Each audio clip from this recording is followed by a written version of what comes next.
हे everyone, it's doctor Snehal Kulkarni. आज अगदीच ट्रेंडी अशा आणि बऱ्याच लोकांकडून आणि सोशल मीडियावर शेअर होत असणाऱ्या न्यूजविषयी आपण बोलणार आहोत.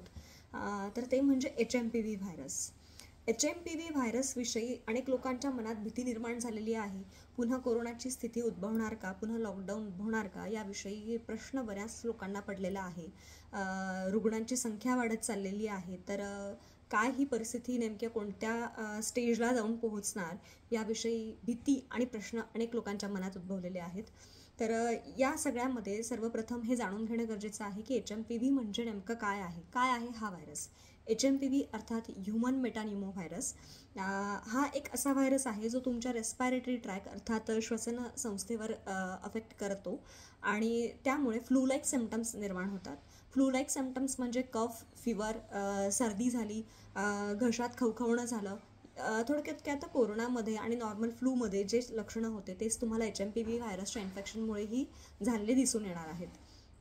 त्या पुढे जे आहे हे झाले माइल्ड सिम्पटम्स. आणि सिव्हिअर सिम्पटम्सविषयी जर बोलायचं झालं तर त्यामध्ये डिफिकल्टी इन ब्रिदिंग होणार आहे, श्वास घ्यायला त्रास होतो आहे. थोडक्यात काय, एक सिव्हिअर लेवलचा निमोनिया HMPV व्हायरसमुळे उद्भवू शकतो. पण तो सगळ्यांमध्येच उद्भवणार आहे का, तर असं नाही. तो एवढा घातक नाही आहे. HMPV व्हायरसमुळे जो काही निमोनिया उद्भवणार आहे त्यामागे महत्त्वाचं कारण असू शकतं. एकतर ती व्यक्ती वयाने लहान म्हणजे लहान मुलांमध्ये, वयोवृद्ध लोकांमध्ये आणि त्याचबरोबर इम्युनिटी सप्रेस्ड जे लोक आहे, इम्युनो कॉम्प्रोमाइज जे लोक आहेत त्यांच्यामध्ये देखील हे अधिक प्रमाणात दिसून येईल.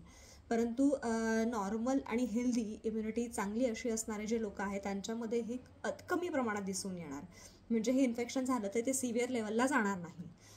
तर हा HMPV व्हायरस स्प्रेड कसा होतो याविषयी जाणून घ्यायचं झालं तर HMPV व्हायरस हा ड्रॉपलेट इन्फेक्शनमधून, थोडक्यात ज्या पद्धतीने नॉर्मल फ्लूचे सिम्पटम्स किंवा नॉर्मल फ्लूचे इन्फेक्शन स्प्रेड होतं त्याच पद्धतीने हे देखील स्प्रेड होणार आहेत. सर्दी खोकला कोणत्या व्यक्तीला झालेला असेल तर त्या ड्रॉपलेट इन्फेक्शनमधून होणार आहे. किंवा तुमचा जर का एखाद्या पेशंट किंवा एखाद्या रुग्णाने शिंकल्यानंतर किंवा खोकल्यानंतर तोच इन्फेक्टेड हात एखाद्या वस्तूवर लावला आणि तुमचाही हात त्या जागी गेला तर त्या अफेक्टेड एरियाला टच करून तुमचा हात पुन्हा नाक, तोंड, कान याजवळ गेल्यानंतर तुम्हाला ते इन्फेक्शन होण्याचे चान्सेस अधिक उद्भवतात. सो यामध्ये सिम्पटम्स ज्या पद्धतीने मी सांगितले की माइल्ड सिम्पटम्स आणि सिव्हिअर सिम्पटम्स, तो स्प्रेड कसा होतो तेही आपण जाणून घेतलं. तर हे सगळं झालं, पण महत्त्वाची गोष्ट आहे याच्यापासून आपण वाचू कसे शकतो, प्रिव्हेन्शन्स काय आहे.